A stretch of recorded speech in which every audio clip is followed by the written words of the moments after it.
Mathematics की basic class में देखेंगे कि शून्य के बारे में कि शून्य के कितने प्रॉपर्टीज़ हैं, कितने इसके नियम हैं, तो उसको समझते हैं। तो पहले शून्य के बारे में जानते हैं। शून्य का जो सिंबल होता है इस तरीके से होता है।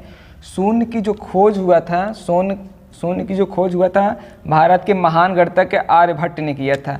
अच्छा, अगर आपसे पूछे शून्य के खोज हुआ था का आविष्कार, तो आप बताएंगे कि खोज हुआ था। खोज का मतलब ये होता है कि कोई चीज़ प्राकृतिक में पहले से ही मौजूद रहती है और उसे खोज करके समाज के सामने लाया जाए। और आविष्कार का मतलब ये होता है कि मैन्युफैक्चरिंग करके किसी चीज़ को समाज के सामने लाया जाए। तो दोनों में अंतर है। कोई चीज़ जिससे समाज पहले से ही प्राकृतिक में उपस्थित हो और उसको खोज कर समाज के सामने लाना क्या कहलाता है? खोज कहलाता है। लेकिन अगर वही चीज़ मैन्युफैक्चरिंग करके समाज के सामने लाया जाए तो उसे आविष्कार कहा जाता है।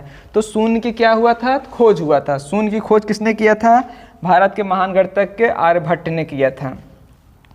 उसके बाद शून्य की खोज भारत में, तो शून्य की खोज 5वीं शताब्दी में हुआ था। शून्य काउंटिंग नंबर नहीं है। शून्य ना तो पॉजिटिव होता है ना ही नेगेटिव होता है, यानी क्या होता है? वह एक प्रकार का विशेष इंटीजर है। उसके बारे में चलिए हम आगे समझते हैं। अब हम देखते हैं कि शून्य जो है वह एक संख्या भी है और शून्य अंक भी है। यानी शून्य को हम लोग अंक भी कह सकते हैं और शून्य को हम लोग संख्या भी कह सकते हैं, क्योंकि हमने पहले ही आपको बताया है कि 0 से लेकर के 9 तक अंक को क्या कहा जाता है? अंक कहा जाता है। लेकिन 0 से लेकर के अनंत तक की संख्याओं को क्या कहा जाता है? उनको क्या कहा जाता है? संख्या कहा जाता है। जिसमें 0 से लेकर 9 तक के अंकों को अंक भी कहा जाता है और संख्या भी कहा जाता है। लेकिन इसके आगे की जो जितने संख्याएं रहते हैं उनको संख्या कहा जाता है, लेकिन अंक नहीं कहा जाता है। अब हम देखेंगे कि जो हमारी संख्या 1 से लेकर 9 तक है, इसे हम लोग क्या कहते हैं? काउंटिंग नंबर भी कहते हैं और नेचुरल नंबर भी कहते हैं। ये काउंटिंग नंबर इसे अनंत तक चलता हुआ चला जाएगा। कहाँ तक? इसे अनंत तक चलता हुआ चला जाएगा। अगर अब इसी नेचुरल नंबर हम लोग 0 को इन्वॉल्व कर लें, ये जो प्राकृतिक संख्या है, प्राकृतिक संख्या में अगर हम लोग 0 को मिला देते हैं तो ये क्या बन जाता है? पूर्ण प्राकृतिक संख्या। यानी 0 से लेकर के अनंत तक संख्याएं क्या कहलाएंगी? पूर्ण प्राकृतिक संख्या। लेकिन अगर 0 को हटा दिया जाए, 1 से लेकर अनंत तक संख्या क्या कहा जाएगा? प्राकृतिक संख्या है, जिसे हम अगली वीडियो में बताएंगे।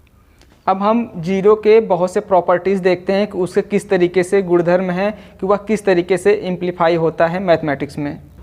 तो हम इसमें देखते हैं कि जो इसका पहला रूल है, किसी संख्या या अंक या चर राशि का शून्य में गुणा किया जाए या शून्य से किसी संख्या अंक या चर राशि में गुणा किया जाए तो गुणनफल शून्य ही प्राप्त होता है। यानी कि किसी संख्या अंक या चर राशि का शून्य में गुणा कर दिया जाए या फिर उसका उल्टा शून्य से किसी संख्या अंक या चर राशि में गुणा कर दिया जाए तो गुणनफल क्या प्राप्त होता है? शून्य प्राप्त होता है। इसका पहला प्रॉपर्टीज हम इसमें देखते हैं। अगर मान लीजिए कोई संख्या, मान लीजिए क्या है हमारा 12 है, इसमें गुणा हम किससे कर दें? 0 से, तो इसका वैल्यू कितना हो जाता है? 0। मान लीजिए कोई अंक हमारा है 4, ये अंक भी है संख्या भी है। अगर हम इसमें 0 से गुणा कर दें, इसका वैल्यू कितना हो जाएगा? 0।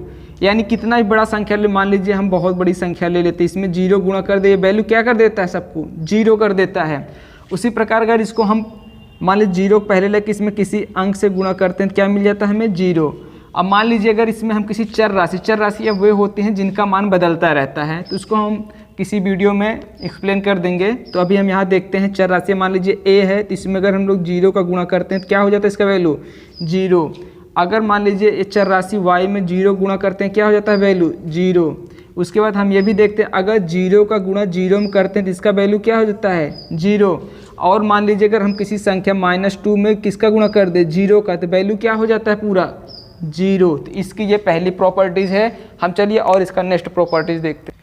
तो चलिए इसका सेकेंड रूल देखते हैं। तो सेकेंड रूल इसमें यह है, शून्य में किसी संख्या अंक या चर राशि से भाग दिया जाए, शून्य में किसी संख्या या अंक से भाग दिया जाए तो भागफल हमेशा क्या मिलता है? शून्य मिलता है।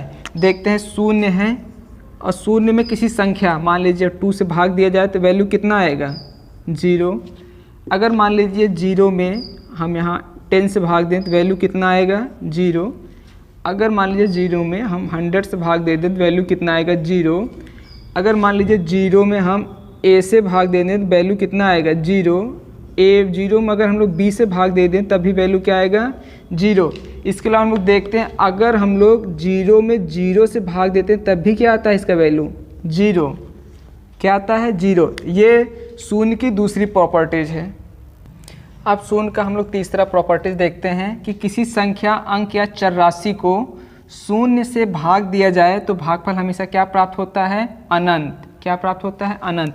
मान लीजिए कोई संख्या है 12, अगर हम लोग इसको जीरो से भाग दें तो हमें क्या प्राप्त होगा, इन्फिनिटी, यानी अनंत तक। यानी ये संख्या कटेगी नहीं, कहाँ तक जाएगी, अनंत तक।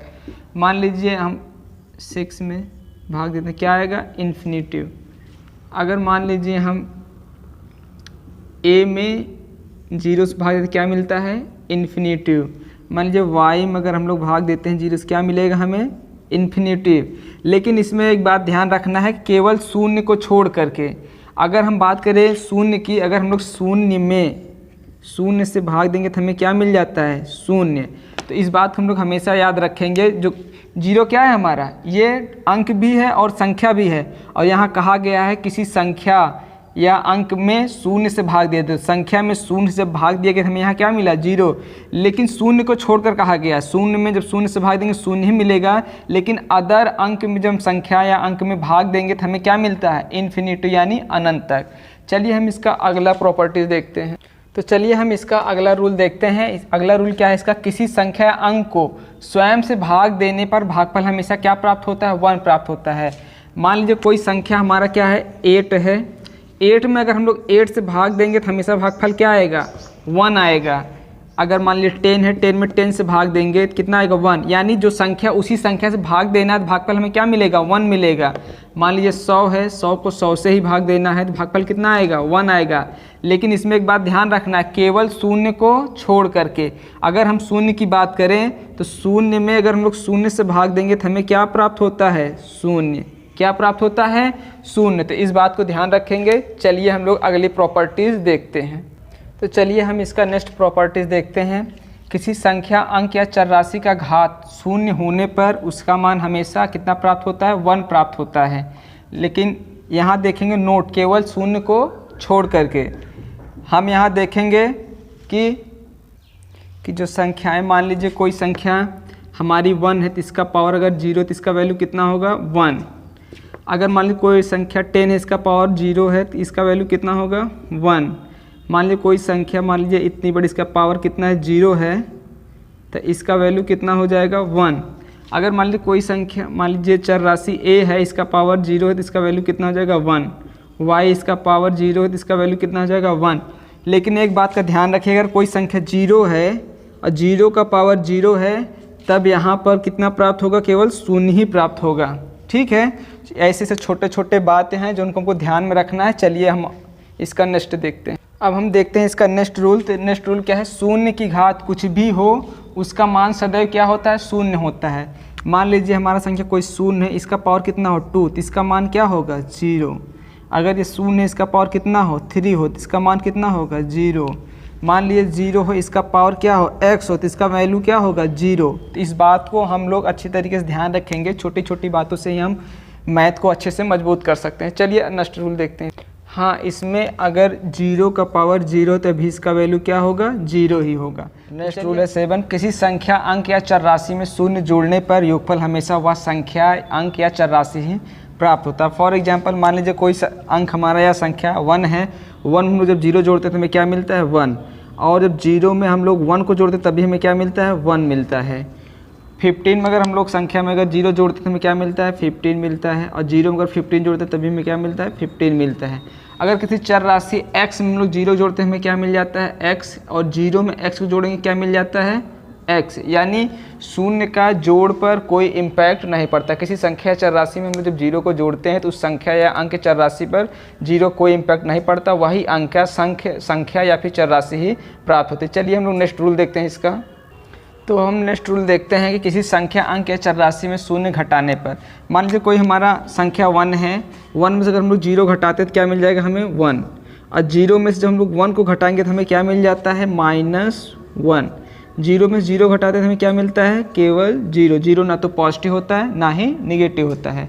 अगर हम लोग 12 में 0 घटाते हैं हमें क्या मिल जाता है 12, और 0 में से -12 घटाते हैं क्या मिल जाता है -12। यहाँ पर हम लोग देखते हैं किसी चर राशि x में से हम लोग 0 घटाते हैं तो हमें क्या मिल जाता है x, और यहाँ 0 में जब -x घटाएं तो क्या मिल जाएगा हमें -x। चलिए हम लोग इसका नेक्स्ट रूल और देखते हैं। तो हम लोग नेक्स्ट रूल देखते हैं कि शून्य एक सम संख्या होती है। तो सम संख्या किसे कहते हैं? ऐसी संख्याएं जो 2 से पूर्णतः विभाजित हो जाते हैं। जैसे अगर हम मान लीजिए 2 है, अगर हम 2 से भाग दें तो ये पूर्णतः विभाजित हो जाती है। मान लीजिए 4 है, अगर हम 2 से भाग दें 2 से देखिए पूरा विभाजित हो जा रहा है, यानी 4 भी और 2 और 4 ये भी क्या है सम संख्या है। उसी प्रकार ये हमारा 0 जो है 2 से भाग देते हैं तो पूर्णतः विभाजित हो जाता है। अगर हम लोग 2 से भाग देते हैं 0 में तो कितनी बार जाता है 0 बार, यहाँ कितना आता है 0 और कट जाता है ये। तो 0 हमारी क्या है सम संख्या है। और हम लोग अगला रूल देखते हैं, शून्य एक परिमेय संख्या होती है। ऐसी संख्या है परिमेय संख्या कहलाती है जिसे हम लोग p/q के रूप में लिख सकते हैं। लेकिन q बराबर क्या नहीं होना चाहिए, यहाँ पे 0 नहीं होना चाहिए, बट यहाँ जो p का मान होना चाहिए 0 या फिर उससे अधिक, कुछ भी अदर भी हो सकता है। तो 0 हमारा जो है 0 है, लेकिन नीचे q जो है 0 नहीं होना चाहिए, यानी इसके नीचे हम लोग 1 मान, जैसे मान लीजिए 2 है हमारा, इसके नीचे हम लोग 1 मान लेते हैं, 1 से भाग भी देंगे कि हमें क्या मिल जाता है 2 ही मिल जाता है। तो वैसे 0 के नीचे हम लोग 1 मान सकते हैं, p/q के रूप में लिख लिया, ये कंडीशन को फॉलो करता है, इसलिए 0 हमारा क्या है एक परिमेय संख्या भी है। चलिए नेक्स्ट रूल देखते हैं। 12 किसी भी संख्या के आगे कितना भी शून्य लगा दो संख्या के मान में कोई प्रभाव नहीं पड़ता। यानी किसी भी संख्या के अगर आगे पहले हम लोग शून्य लगा देते हैं तो उस संख्या के मान में कोई परिवर्तन नहीं होता है। मान लीजिए यह संख्या हमारा 5 है, अब 5 से पहले हम क्या लगा दें शून्य, मान लीजिए 5 है, इसके पहले हम क्या लगा दें शून्य लगा दें, तो दोनों के संख्याओं के मान में कोई प्रभाव नहीं पड़ता, यानी दोनों संख्या क्या है आपस में बराबर हैं। उसी तरीके मान लीजिए यहाँ पर 12 है, 12 के हम लोग पहले शून्य लगा दें, कितना भी शून्य लगा दें तो दोनों संख्या भी क्या है बराबर हैं, इन दोनों संख्याओं के मान में कोई प्रभाव नहीं पड़ता। उसी प्रकार यहाँ 9 है और 9 से पहले हम क्या करें शून्य लगा दें तो संख्या के मान में कोई परिवर्तन है, दोनों संख्या आपस में क्या है बराबर हैं। लेकिन यही अगर शून्य हम लोग 9 लिख लें 9 के बाद लगा दें तो क्या है संख्याएं आपस में बराबर नहीं होंगी, यानी कि क्या हो जाएगा गलत हो जाएगा, क्या हो जाएगा गलत हो जाएगा। चलिए हम लोग इसका और नेक्स्ट रूल देखते हैं। तो हम लोग अब नेक्स्ट रूल देखते हैं कि दशमलव बिंदु के बाद कितना भी शून्य लगा दिया जाए संख्या के मान में कोई प्रभाव नहीं पड़ता।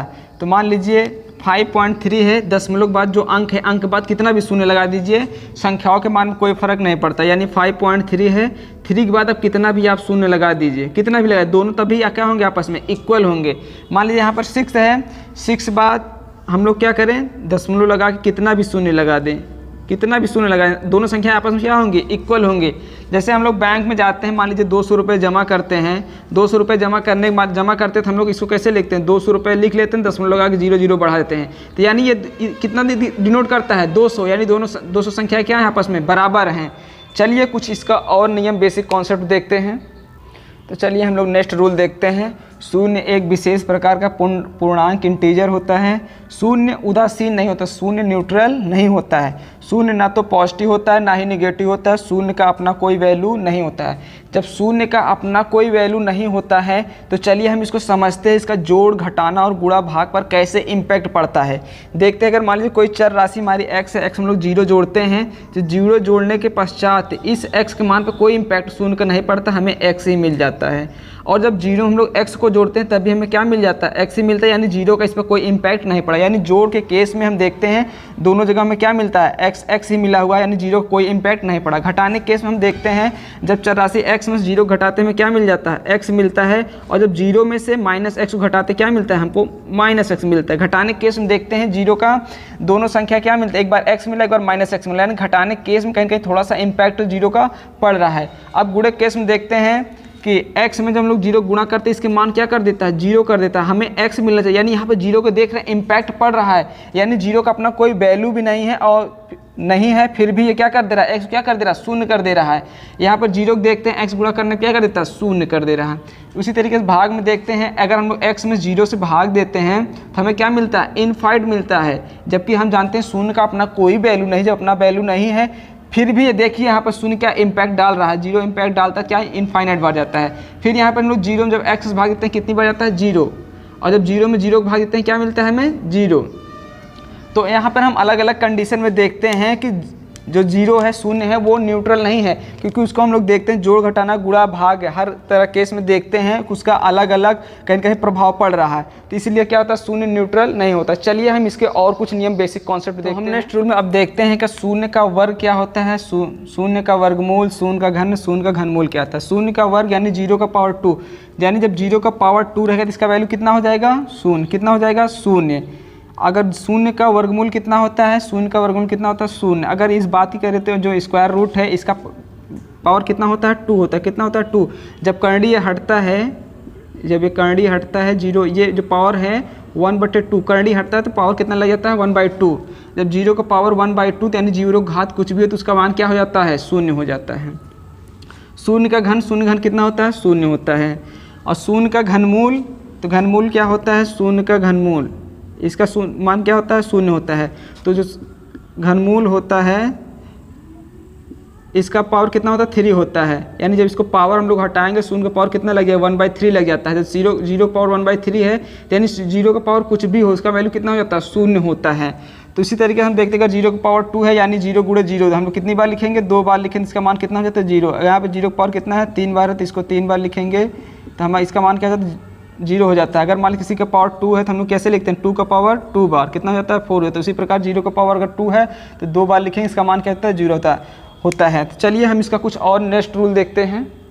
तो हम अब नेक्स्ट रूल देखते हैं ट्रिग्नोमेट्री यूज से। अगर साइन 0 डिग्री की बात की जाए तो इसका वैल्यू कितना होता है, शून्य होता है। कितना होता है, शून्य होता है। काश 0 डिग्री का मान कितना होता है, 1 होता है। tan 0 डिग्री का मान कितना होता है, शून्य होता है। उसी तरीके हम लोग देखते हैं cot 0 डिग्री का मान कितना होता है, इनफाइनाइट होता है। sec 0 डिग्री का मान कितना होता है, 1 होता है। cosec 0 डिग्री का मान कितना होता है, इनफाइनाइट होता है। अगर हम यहाँ देखेंगे, हम जानते हैं tan 0 डिग्री बराबर क्या होता है, sin 0 डिग्री, या फिर साइन इसको tan थीटा ही मान लीजिए, cos 0 डिग्री। तो यहाँ sin 0 डिग्री का मान देखते हैं, हमको क्या मिलता है, 0। और यहाँ पे cos 0 डिग्री का मान देखते हैं, हम भाग दे देंगे तो हमें क्या मिल जाएगा, tan 0 डिग्री का मान 0। क्या मिल जाएगा, 0। इसी तरीके से इसको हम और भी देख सकते हैं। अगर हम sec की बात करें, sec 0 डिग्री बराबर क्या होता है, 1/cos 0 डिग्री।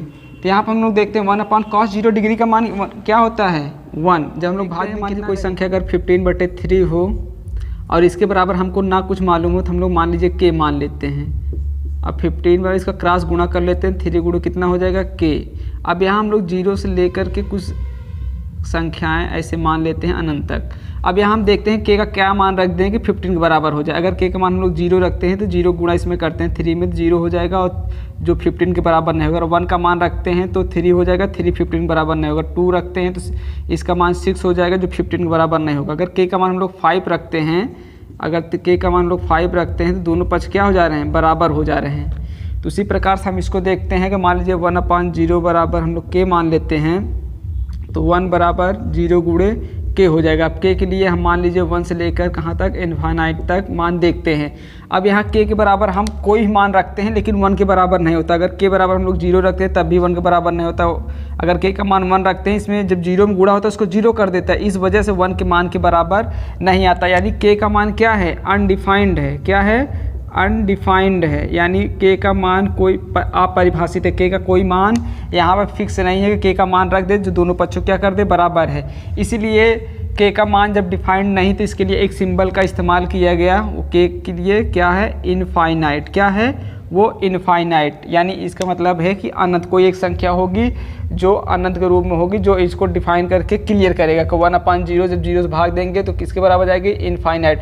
लेकिन ये इनफाइनाइट जो है ये माना गया है, ये इसे परिभाषित नहीं किया जा सकता है कि 1/, जब 0 से भाग देंगे तो ये इनफाइनाइट बार जाएगा। ये किसी माना गया है, इसे परिभाषित नहीं किया जा सकता है। चलिए हम नेक्स्ट देखते हैं। अगर 0/1 से जब हम लोग भाग देते हैं तो क्या आता है, 0 आता है। तो 0/1 बराबर मान लीजिए हम लोग k मान लेते हैं, उसके बाद 0 बराबर 1 गुणे k मान लेते हैं। अब k के लिए हम देखते हैं कौन सा ऐसा मान रख दे जो दोनों पक्षों क्या कर दे, बराबर कर देता। अगर यहाँ पर हम देखते हैं k का मान अगर 0 रखते हैं तो दोनों पक्ष क्या हो जाते हैं, 0 1 गुणे 0 बराबर क्या हो जाता है, दोनों पक्ष क्या हो जाते हैं, बराबर हो जाते हैं। अगर वही k का मान हम लोग 1 रखते हैं तो यहाँ पे k का 1 से गुणा करेंगे 1 और बराबर क्या 0, यानी दोनों पक्ष क्या हो जाएंगे। अगर हम मान लीजिए यहाँ पर 0 बराबर 1 गुणे 1 करते हैं, कितना आ जाएगा 1 बराबर, क्या दोनों पक्ष बराबर है? नहीं है। तो यानी पे k का एक हमको फिक्स वैल्यू मिल गया कि k बराबर क्या मान रख देते, दोनों पक्ष बराबर हो जाएंगे 0। तो इसीलिए क्या होता है, k बराबर क्या हो गया 0। इसीलिए 0 में जब हम लोग 1 से भाग देते हैं क्या मिल जाता है हमें 0। चलिए आगे इसी प्रकार हम देखते हैं अगर 0.0 से भाग देते हैं तो 0 कैसे आता है। तो हम देखते हैं कि 0.0 पर मान लीजिए हम लोग क्या मान लेते हैं, k मान लेते हैं। अब यहाँ k का मान देखते हैं, ऐसे अनंत तक रखते हैं। अगर हम लोग यहाँ पर 0 बराबर मान लीजिए 0 गुणे k करते हैं। अब यहाँ k का मान हम लोग अगर 0 रखते हैं, 0 गुणे 0 क्या हो जाता है 0, दोनों पक्ष क्या हो गए बराबर हो गए। अगर हम लोग k का मान 1 रखते हैं तब भी क्या आ गया मान 0, दोनों पक्ष क्या हो गए बराबर हो गए। अगर 0 का मान हम लोग 2 रखते हैं तब भी क्या आ गया 0, दोनों पक्ष क्या हो गए बराबर हो गए। अगर 0 का मान हम कोई बड़ी संख्या रखते हैं 1000 रखते हैं तब भी क्या आ गया 0 हो गया, दोनों पक्ष क्या हो गए बराबर हो गए। तो चलिए इसको हम और अच्छे समझते हैं। यानी अब k के यहाँ पे कई मान हो जा रहे हैं, यानी 0 से लेकर हम जितनी संख्या रखते जाते हैं दोनों पक्ष क्या हो जा रहे हैं बराबर हो जा रहे हैं। यानी यहाँ तो k का मान है किस रूप में है, इनडिटरमिनेट फॉर्म में। किस रूप में है, इनडिटरमिनेट फॉर्म में है। किस रूप में है, इनडिटरमिनेट फॉर्म में। चलिए इसको हम देखते हैं और आगे। तो अब यहाँ देखते हैं जब हम k बराबर 0 रखते हैं इसमें, तो 0 बराबर 0 गुणे मान लीजिए यहाँ k हम लिख लेते हैं, 0 बराबर 0 k, 0 बराबर 0 k। अब यहाँ पे हम लोग जब देखते हैं कि 0 का मान k का मान 0 भी हो रहा था, 1 भी हो रहा था, 2 भी हो रहा था, 3 भी, 4, उससे बड़ी भी संख्याएं हो रही थी। तो चलिए हम इनपुट करके देखते हैं। तो यहाँ पर जब k का मान हम 0 इनपुट करते हैं तो दोनों पक्ष क्या हो जाते हैं बराबर हो जाते हैं। यहाँ पर भी अगर हम 0 का मान k का मान रखते हैं 1 तो दोनों पक्ष क्या हो जाते हैं गुणा करने पर बराबर हो जाते हैं। यहाँ पर भी देखते हैं k का मान 2 रखते हैं, दोनों पक्ष क्या हो जाते हैं बराबर हो जाते हैं। यहाँ पर देखते हैं ये एक कंडीशन को तीनों फॉलो करते हैं। अगली बार हम क्या करते हैं, अब k क्या करते हैं यहाँ पे नीचे लाते हैं, इसके 0/k कर देते हैं, 0 को वहीं रहने देते हैं। इसमें वैसे करते हैं 0/k कर लेते हैं, 0 को वहीं रहने देते हैं। यहाँ पर भी 0/k कर लेते हैं और 0 के यहाँ रहने देते हैं। इस बार हम देखते हैं आप क्या करते हैं, 0 k का मान क्या माना गया 0, तो यानी 0/0 बराबर क्या 0। यहाँ पर k का मान क्या माना गया 1 बराबर 0। यहाँ पर k का मान क्या माना गया 2।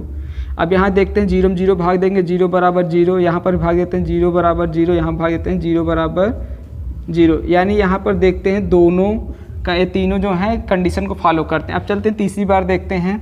इस बार क्या करते हैं, हम लोग k को लाए थे ना, इस बार 0 को लाएंगे। तो 0/0 बराबर k, यहाँ पर भी 0/0 बराबर क्या k, यहाँ पर भी 0/0 बराबर क्या k। अब देखते हैं 0/0, k का मान हमारा क्या है 0। यहाँ पर 0 बराबर, यहाँ पर हमने k का मान क्या माना है 1। यहाँ पर भी देखते हैं 0/0 बराबर k का मान क्या माना है 2। और जब इसको हम लोग भाग देंगे 0 बराबर 0, यहाँ भाग देते हैं 0 बराबर 1। ये नियम को यहाँ फॉलो नहीं कर रहा है। यहाँ पर भी देखते हैं 0 बराबर 2, ये भी नियम को फॉलो नहीं कर रहा है। शून्य यहाँ ही फॉलो कर रहा है। तो देखते हैं मैक्सिमम कंडीशन को 0 फॉलो करने की वजह से 0.0 बराबर क्या होता है हमारा 0 होता है। तो यहाँ पर जो हमारा k का मान था क्या था, इनडिटरमिनेट फॉर्म में था। तो चलिए हम आपको कुछ इनडिटरमिनेट फॉर्म दिखाते हैं जिसको हम लोग परिभाषित नहीं कर सकते हैं। तो चलिए हम यहाँ आप देखते हैं कि यहाँ पर हमारे कुछ इनडिटरमिनेट फॉर्म्स हैं। इनफाइनाइट अपान इनफाइनाइट को हम बराबर में क्या लिखेंगे, इनफाइनाइट माइनस इनफाइनाइट को बराबर क्या लिखेंगे 1 की पावर इनफाइनाइट हो तो उसके हम लोग इक्वल में क्या लिखेंगे। अगर इनफाइनाइट का पावर 0 तो इक्वल में क्या लिखेंगे, 0 माइनस इनफाइनाइट हो तो इसको इक्वल में क्या लिखेंगे। यानी यहाँ पर हम इसको परिभाषित नहीं कर सकते कि इसके इनके बराबर में क्या संख्याएँ आएंगी। आई होप आपको इस वीडियो पसंद आएगा। अगर ये वीडियो आपको पसंद आएगा चैनल करिएगा लाइक शेयर कमेंट और सब्सक्राइब। मिलते हैं नेक्स्ट वीडियो में, तब तक के लिए जय हिंद जय भारत।